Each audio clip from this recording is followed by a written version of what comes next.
Hi, it's Fraser here. Before we kick off with this week's Spike podcast, I just wanted to let you know about an extra special live event we're hosting.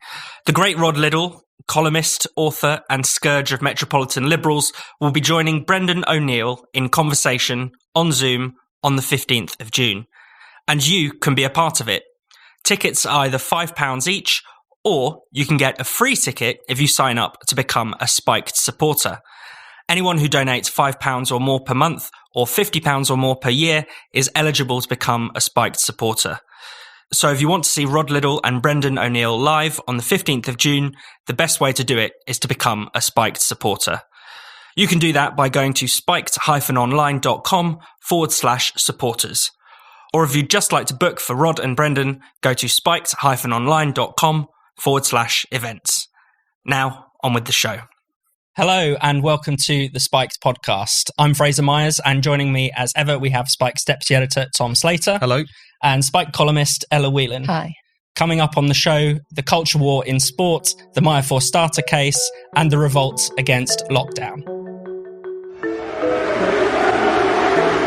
America's culture war clashes are now here on our green and pleasant pitches. It's not something on behalf of our black players that I wanted to hear. But the spotlight on racism today was taken over by the cricket. Ollie Robinson was suspended from international cricket. I'm embarrassed by the racist and sexist tweets that I posted over 8 years ago. So, England fans have booed the players taking the knee for the second time in a row. Players are planning to take the knee in every Euro game coming up. What do you think is going to happen? Are we in for a summer of culture war? Oh, definitely. I mean, culture war has just completely infected the world of football now. And it's worth taking a step back and seeing how strange this is, because it's more than a year since George Floyd was killed. 4,000 miles away, incidentally, from where all these matches are taking place. There's no, as far as I can tell, there's no even sports league in America which is knee taking with this level of consistency and uniformity at this point. It's just something very specific about the Premier League, it feels like. And yet it's still going on. And given how strange it is, I think it's also strange that the people who run the England team and the kind of football commentariat don't understand why people are irked or confused by this. I mean, the booing is largely because people don't want to be hectored. They find it probably a little bit weird. They don't like politics in football. You know, anytime fans are interviewed about this is exactly what they say. And yet the knee-jerk reaction is just always, it's because they're racist. And it's just really, really striking that they don't see how strange, if nothing else, strange this strikes people as. Yeah, I mean, do you think there's been a bit of sort of gaslighting going on here? Because you get people like Gareth Southgate coming out and saying, this is really just about justice or anti-racism, or the fans don't understand, they need to be educated. But fans know what's going on, don't they? Yeah, and the important thing to note is that when the players take the knee, I think it's moved on from when Colin Kaepernick did it in 2016. And now I think it really feels to the fans like the players are taking the knee at them. I think it feels like it's directed because of the discussion about, some people sending horrendously racist tweets to black football players, that it's like we are telling you, be warned, don't be racist during this game, don't say anything, we're doing this stand to really give an example to you, to show you the right way to act. And of course, for people who have been attending football games and are part of the club, and that whole dynamic of players and fans being part of a team together is broken down by this really kind of hectoring tone and patronising tone taken by the teams. I mean, Gareth Southgate's letter, in which, Dear England, in which he basically glorifies this idea of we're all in this together, but then right at the end says, but we're not really, because actually we're going to tell, we don't care that you don't like it, we don't care what you're saying, we're going to keep doing this, and you like it or shut up, leave the team. He suggested that it was the job of footballers to educate the fans. And he said explicitly they are role models as well, which I think is a slippery slope for footballers to go down, next time they get caught doing something that they shouldn't do. Some cheeky lockdown trips. Exactly. I won't say where. Or who explicitly. But yes, I mean, this is something which he's just very explicitly saying that, as you say, not just that they should be able to, but it's a duty for them to be able to. And I think that the Colin Kaepernick comparison is important because the context is so incredibly different. On the one hand, this is the NFL player in the US who started taking the knee, I think it was around 2016 or thereabouts, in protest of police brutality, kind of in response to the first wave of Black Lives Matter protests that were seen there. And he was obviously embraced by the kind of woke set and the corporate world as a result of this, but he also did pay a significant price for this. You know, he was basically hounded out of the NFL and all the rest of it. Now it's an entirely conformist thing. I mean, to the extent that it had any potency to begin with, it's completely gone. I think the thing that's significant is the backlash to the booing, really, because, you know, football fans have always been seen as, you know, slum people watching a slum sport. But that's never really come from within the football world as explicitly as it does now. Gareth Southgate, in his kind of mealy-mouthed way, saying that. You had Rio Ferdinand on the TV the other day basically just saying they're uneducated and they're idiots. Really, that's what's going on. The reason that they just assume, I know why you're booing, is because you're all a bunch of racists. It's because they have imbibed some of those prejudices. There's no two ways about it. And how do they manage to straddle this line where they say it's actually apolitical, while at the same time we know very explicitly that if you turn on Sky Sports, it will say Black Lives Matter on the ticker at the top, and players have worn that on their shirts, you know, during the was it last season in the Premier League? Yeah, you know, how can they try and disentangle these two things? No, it's absurd. It's completely contradictory, because the whole idea of Black Lives Matter, that Black Lives Matter activists claim, is they say it's a very serious political movement. They want to enact very serious political change. You know, they go on about being anti-capitalist and all these things. And so if you are taking that seriously, having football teams taking part in that is quite monumental. I mean, in the context of, you know, having explicit bans on any kind of political content in Scotland, for example, in relation to what fans and players can do and wear and what badges they can and can't wear, it doesn't fit in. There's a different rule for this Black Lives Matter stuff. And I think particularly because it is apolitical, it's like the clapping for carers thing. It's like you now have to do it to signal that you're a good person. Yeah. To the extent to which, I mean, Gary Lineker, who's politically appalling in many ways, said, you know, the reason we are taking the knee is because you're booing. Yeah. And explicitly saying the booing, that, you know, that the thing that is really threatening black players in football today is not racists on social media, or it's not the occasions where people still do, for example, like throw bananas on the pitch, as they have been doing in Europe recently, for a very small minority of people. But it's your unwillingness to take part in this collective kind of cap doffing to a kind of a serious political movement that shouldn't be reduced to this sort of symbolic gesture. Well, I think it is the gesture, though, because on the one hand, I know there's plenty more we want to talk about, but just on the one hand, I think the one reason that you see that fans are irritated is because some of them do associate it with, you know, those riots in Westminster, with people scrawling racist on Churchill's statue. Some of them might have read about the Black Lives Matter UK manifesto talking about the nuclear family and overthrowing capitalism, whatever. So some of them who do associate it with a kind of concrete movement, as they see it, which they happen to disagree with.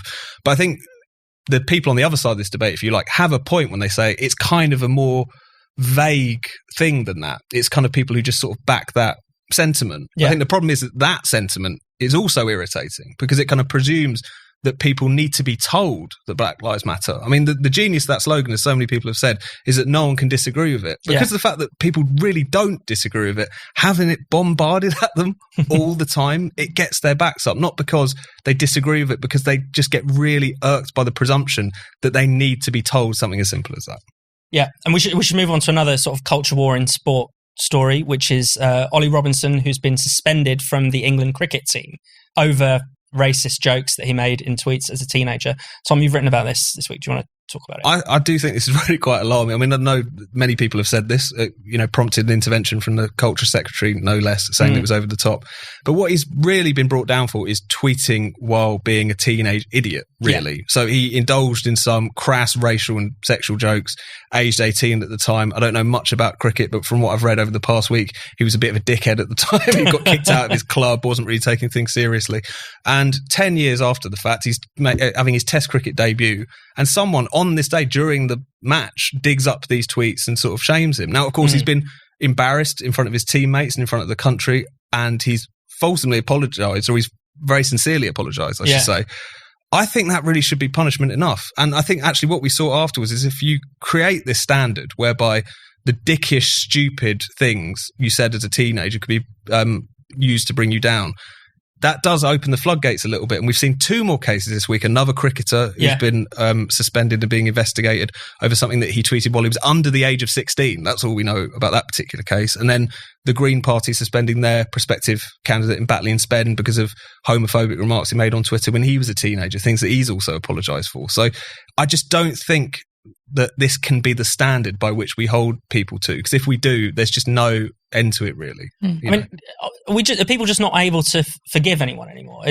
Or do apologies count for nothing? Yeah, no, I'm really worried about the collective belief in redemption. I mean, the idea that people can change, particularly from teenagehood to adulthood. Yeah. And if you've gone through, in the case of Ollie Robinson, the rigor of being part of a sport, and everyone always goes on about, role models and mentorship and what is involved in becoming a sort of elite athlete. Does none of that count? Did none of that change him? Is he still the little twerp he was when he was 18? I mean, it reminds me of Jared O'Meara from the Labour Party. Oh yeah. Who, Sorry, I should laugh. No, but he in the round is a bit of a tosser. Yeah. But really, he felt really bad for him because completely. he said some stuff. I think it might even have been MySpace or Twitter or something. I think it was a Morrissey fan forum. It was pre-social media. It was that historic. And it was about I think he called someone from Girls Aloud fat, or said he wanted to have sex with her, or there was something. Yeah. And there was no loyalty within the Labour Party. In the same way, I think with Ollie Robinson, there's been very little loyalty to say, context matters. We know this guy. We know that we don't actually recognise the 18-year-old who said these things because he's a different person. I mean, it has ramifications for all kinds of things, like what's the point of prison if you don't think that people can be redeemed? What's the point of saying sorry? Yeah. It's we require people to say sorry and apologise in such a false way all the time. Politicians get asked it every single week, and it really denigrates what should be a very serious thing, which is atoning for your wrongdoings and moving on as a person. And that, if we don't have a belief in redemption, then we're going down a really dark path in society. I mean, I think probably all of us around here weren't as stupid as Ollie Robinson, but there are lots of things in my closet that I don't ever want to come out. And I'm very glad that I didn't have Twitter when I was a teenager. Yeah, and we've all said stupid things that we should probably never repeat. So that's life, isn't it? That's part of growing up. Spiked is producing more content than ever. And I know you want to keep up with all the fantastic articles, essays, podcasts, and interviews that we're publishing every day. If you never want to miss anything we do, make sure you sign up to our daily newsletter. It's called Today on Spiked. Every weekday, you'll get a roundup of all of Spiked's content, plus some exclusive commentary from the Spiked team, usually Tom Slater or myself.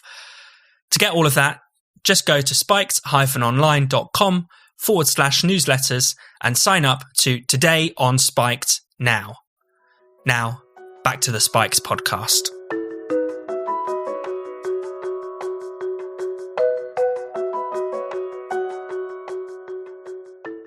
On the free speech front, there's been a very much more important legal case that it's been going on for some time, since 2019 actually. Maya Forstater was fired for her gender-critical beliefs.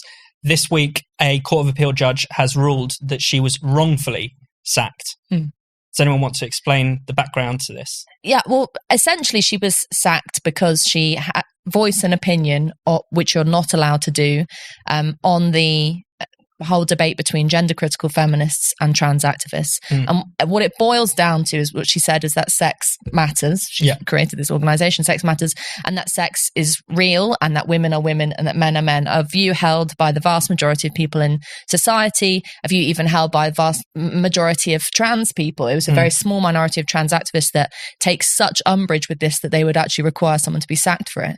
And, this essentially is whatever side of the debate of trans and feminists you're on, this boils down to, as you say, a free speech thing, which is, for me, the most shocking thing is, can employers own your opinions? Can they own what you're allowed to say in your outside of work? Because she actually said it on social media. So are they allowed to control the views you hold on such fundamental things as sex and biology? And in particular for Maya, she is a feminist. It's part of her political identity.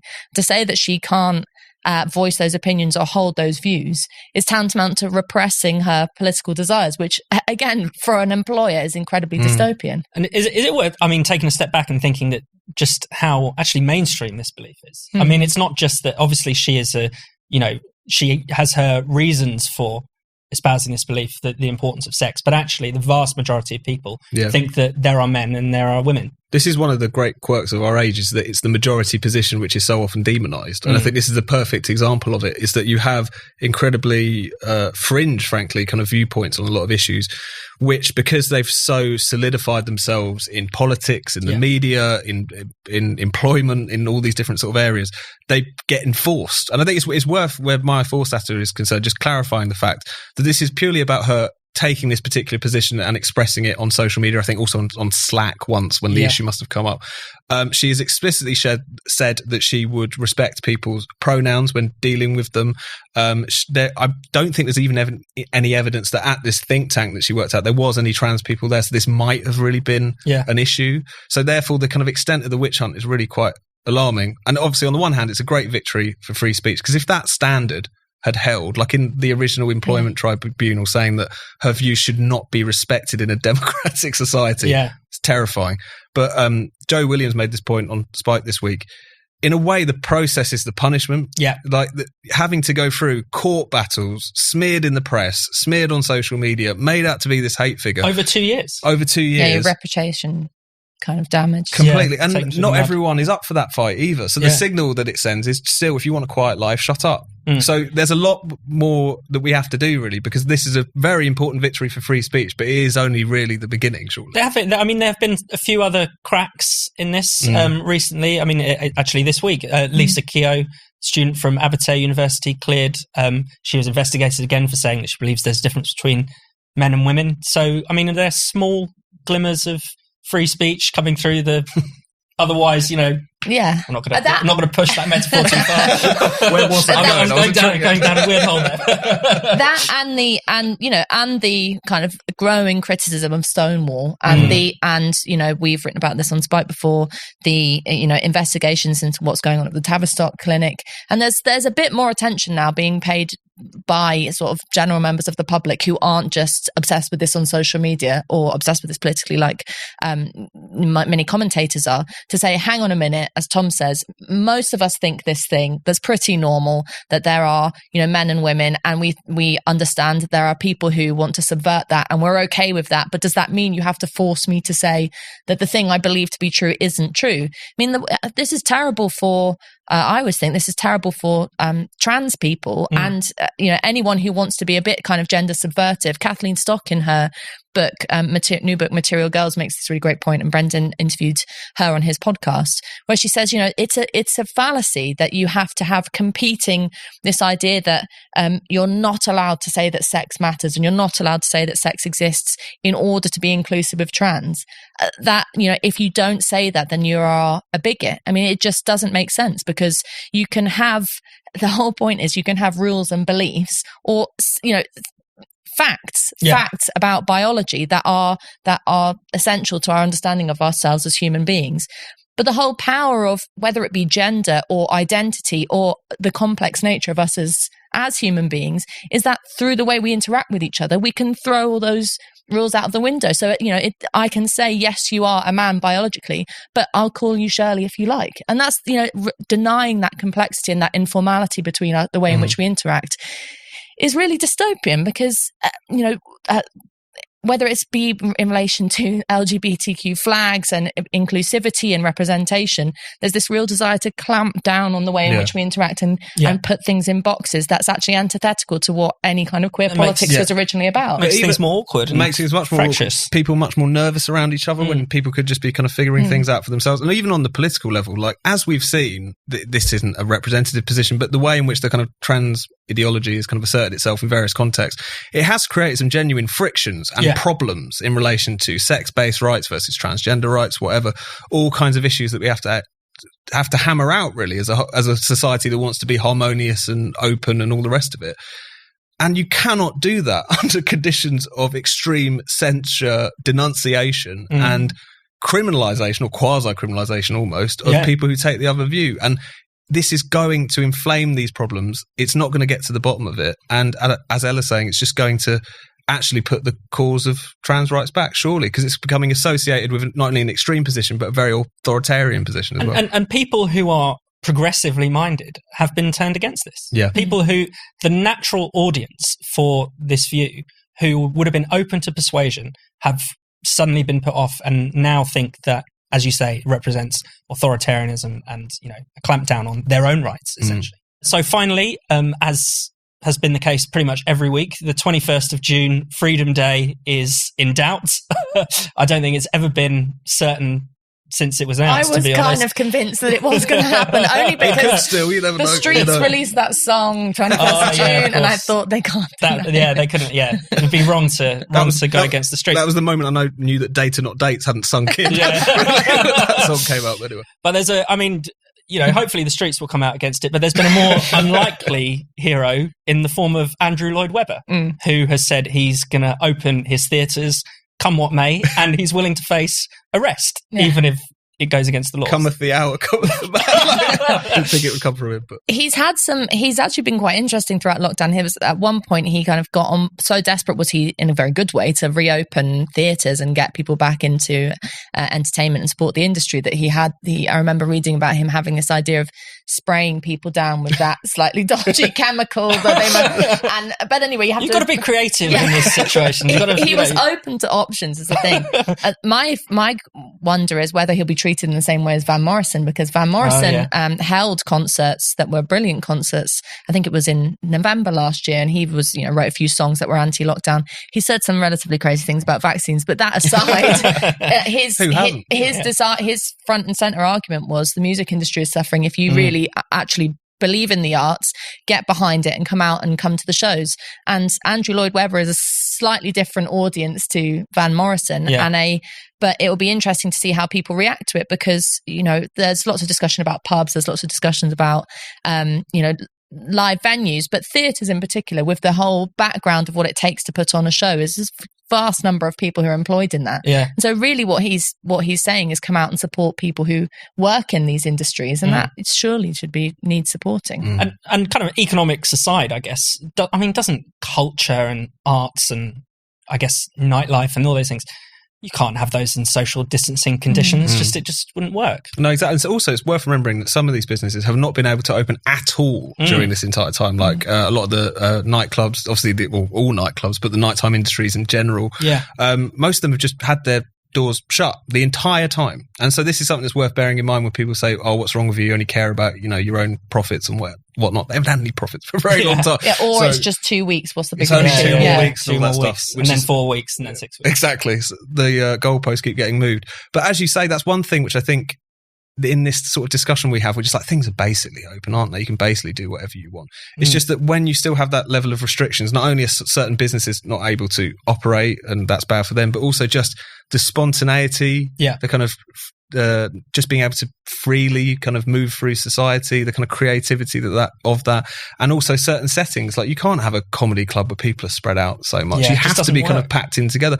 And it just amazes me that people don't get that, at least in the commentariat or whatever. They don't understand that all of those things are actually quite important, and they can't exist under kind of COVID secure measures. But this is the thing, we've just been asked to sacrifice everything else that is important in life for the sake of tackling this one particular very important public health problem. But there's just no appreciation, therefore, for why those things are so important at this point. And we sort of exist at the license of the state. Boris has come out this week and said, or maybe we'll allow weddings to go ahead. Now, obviously, I want weddings to go ahead. That's a good thing. But it just, again, just entrenches this idea that the state has to approve of X activity for you to be able to do it. Everything is illegal unless Boris says you can do it. And that's such a dangerous way of, organising society. Well, I think also it just changes the way in which people look at their own lives and value their own freedoms, because I've throughout this lockdown kind of had this mentality of people will push back, people will come back, people will race back. And actually you walk around London now, even when things are relatively somewhat open, it's not what you might expect it to be. And the whole kind of importance of that 21st of June Freedom Day was you would have that marker to say, right, the shackles are off, it's over, and everyone would come together and realize, oh, kind of the fear is gone. I can be inspired by other people to come out. And if you drag it out in the way that they're suggesting that they might, in dribs and drabs, that energy gets lost, and people need a kick up the arse to in a nice way. I'm not sort of trying to denigrate people's fears, but it's been a really weird 15 months and lots of people have gone into their shell, and if you want people to actually get back out and start enjoying social life and the public square, some of us might need a push, and if we don't have that push on the 21st of June, then it might not come back. That's my fear. We've just got to keep reminding ourselves that there is just no case for delay, and people are very afraid of the Indian variant, the Delta variant, as we now call it. But, cases are rising, yes, infections are rising, but that's not the key metric anymore. Hospitalizations are pretty stable. I mean, there is evidence that some more people are going to hospital, but they're coming out pretty quickly. It's younger and younger people who are getting infected. We know that doesn't cause the same problems as it does in the elderly. We know that the vaccines work. We know that, 50% of all adults, at least by this stage, have had their double dose. Everyone vulnerable has at least been offered their double dose. We're in, if not now, then when? That's the question that's got to be asked. I mean, we're in a better position than Sage's best case scenario Exactly. that they modelled when they brought out the roadmap. I mean, you find yourself just like screaming into the abyss about all of this stuff. But I think Ella's completely right, which is the problem is that because so much fear has been engendered in the population, without that kind of clean break of saying it's over, people aren't going to feel comfortable to come back out again. But I think what's become clear is that even though you would hope that someone in government would realise that they had to take the responsibility to say that it's over, that we've got to start getting back to normal, they're not going to do it. And whether it's Andrew Lloyd Webber or the people who own nightclubs or just everyone in society, we're going to have to do do that for ourselves, I think. We have just to show that it's safe to come out and that it's important that we come out again. And not to kind of fetishize, Andrew Lloyd Webber. That's a bad idea. Not to fetishize communications or say that there's, it sounds semi-conspiratorial, but I really think the use of the word strain has been important, because anytime I hear strain, I think mutant strain, and I think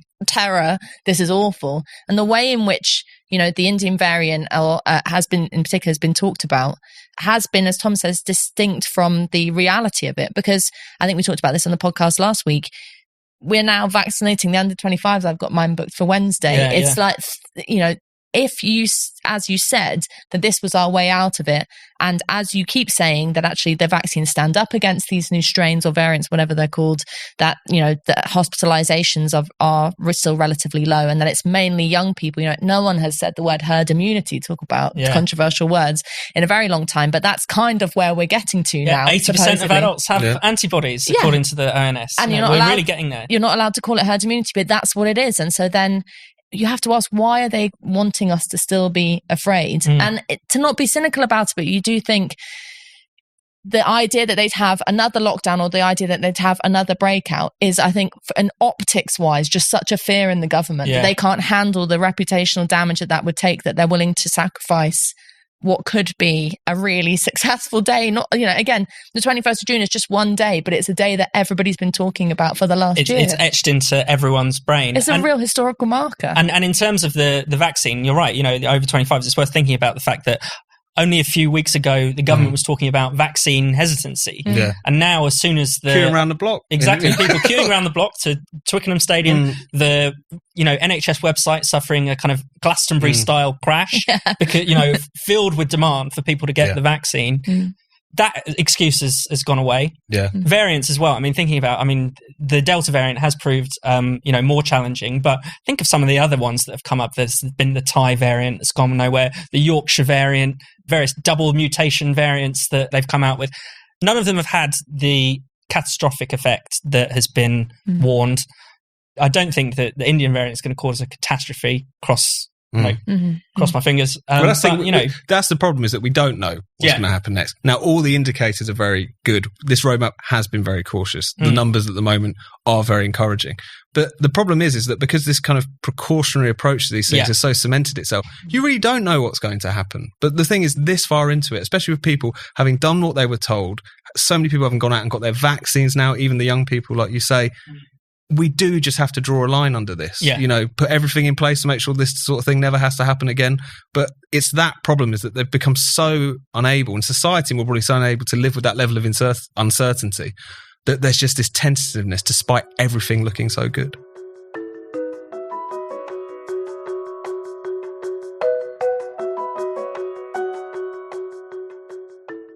Thank you for listening to the Spiked podcast.